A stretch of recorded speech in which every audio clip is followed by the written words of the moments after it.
Halo, perkenalkan saya Mustiono, mahasiswa Magister Manajemen Teknologi pada Institut Teknologi 10 November Surabaya, tahun ajaran 2024-2025. Izinkan saya mempresentasikan hasil studi literatur berjudul Dari Ide Hingga Inovasi, Mengeksplor Penerapan Design Thinking dalam Pengembangan Produk.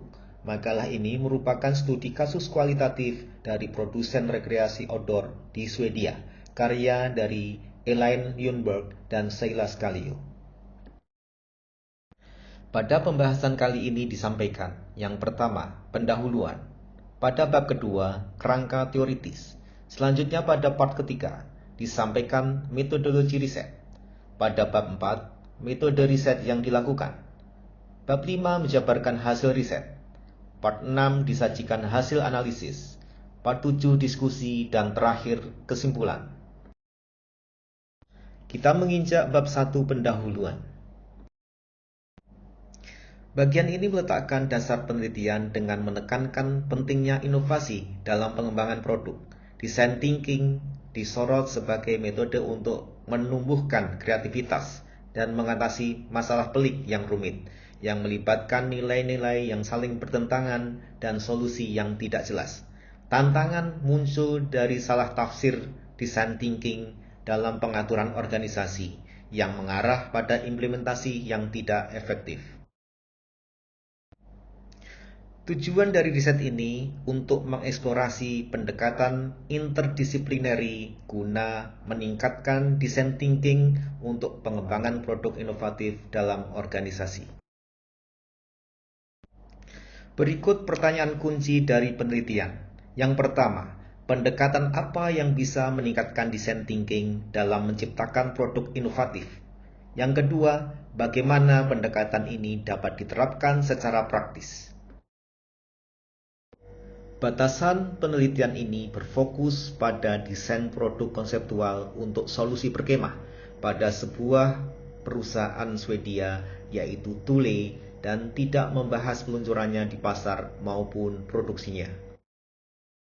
Menginjak bab 2, kerangka teoritis. Bab ini mengulas teori dan kerangka kerja yang terkait dengan design thinking dan inovasi. Konsep utama yang diperkenalkan. Yang pertama, design thinking, yaitu proses iteratif yang berpusat pada manusia untuk memecahkan masalah kompleks dengan menyeimbangkan keinginan, kebutuhan pengguna, kelayakan atau kemampuan teknis, dan keberlangsungan tujuan bisnis. Yang kedua, Kansei engineering, yaitu menerjemahkan emosi pelanggan ke dalam fitur desain produk, memastikan koneksi emosional dan fungsional. Yang ketiga, kerangka kerja Taida, alat perencanaan skenario yang menekankan pemikiran masa depan melalui pelacakan tren, analisis hasil, dan membayangkan solusi. Kemudian yang keempat, kerangka kerja Double Diamond, membagi inovasi menjadi 4 tahap: menemukan, menentukan, mengembangkan, dan menyampaikan. Kerangka kerja ini menyoroti pentingnya menggabungkan kreativitas dengan proses terstruktur untuk mengatasi tantangan inovasi. Pada bab 3 disajikan metodologi research. Metodologi ini merinci pendekatan kualitatif yang digunakan untuk mengeksplorasi aplikasi praktis design thinking. Pendekatan studi kasus berfokus pada Thule Group AB, pemimpin dalam produk rekreasi outdoor. Penalaran deduktif, yaitu menguji teori yang ada, dan juga induktif, mengembangkan wawasan baru. Justifikasinya, sifat design thinking yang sangat iteratif dan berpusat pada manusia memerlukan pengamatan dunia nyata, wawancara, dan keterlibatan pengguna untuk pengumpulan data. Menginjak bab 4, metode riset yang dilakukan. Bagian ini menjelaskan berbagai alat dan teknik yang diterapkan pada setiap tahap kerangka kerja Double Diamond. Yang pertama, discover.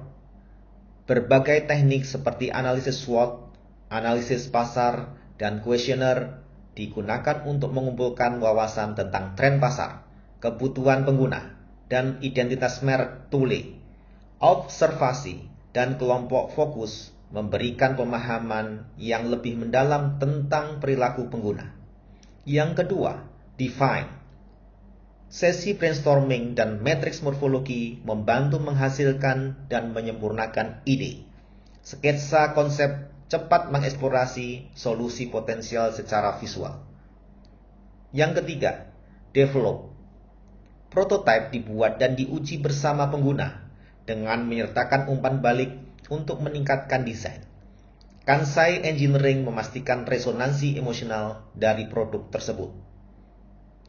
Yang terakhir, deliver. Pengujian dan penyempurnaan berulang dari konsep akhir memastikan kegunaan dan keselarasan dengan ekspektasi user atau pengguna. Menginjak bab 5, hasil dari riset. Bab ini merinci hasil praktis penerapan design thinking. Hasil utamanya, box berkemah modular yang dirancang untuk dipasang pada towing bar mobil. Prosesnya, wawasan yang dikumpulkan melalui keterlibatan pengguna dan pengujian berulang mengungkapkan peluang untuk inovasi di segmen berkemah. Konsep akhir menggabungkan fungsionalitas, kemudahan penggunaan, dan daya tarik emosional. Bab selanjutnya adalah analisis. Bab ini mengeksplorasi bagaimana metode interdisciplinary melengkapi design thinking dalam meningkatkan inovasi produk. Wawasannya, Kansai Engineering menambah kedalaman design thinking dengan berfokus pada emosi pengguna dan pengalaman subjektif. Taida membantu organisasi mengantisipasi tren dan ketidakpastian di masa hidup dan memperkaya ide. Metode ini mengatasi kesenjangan design thinking seperti memprediksi kebutuhan di masa depan dan menghindari ketergantungan berlebihan pada konteks saat ini. Kombinasi kerangka kerja memberikan pendekatan yang kuat untuk mengatasi masalah yang kompleks dan memiliki banyak sisi.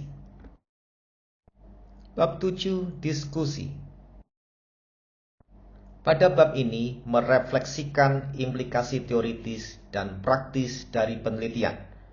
Poin-poin utamanya, yang pertama, sifat design thinking iteratif dan berpusat pada pengguna mendorong inovasi tetapi harus disesuaikan dengan konteks organisasi.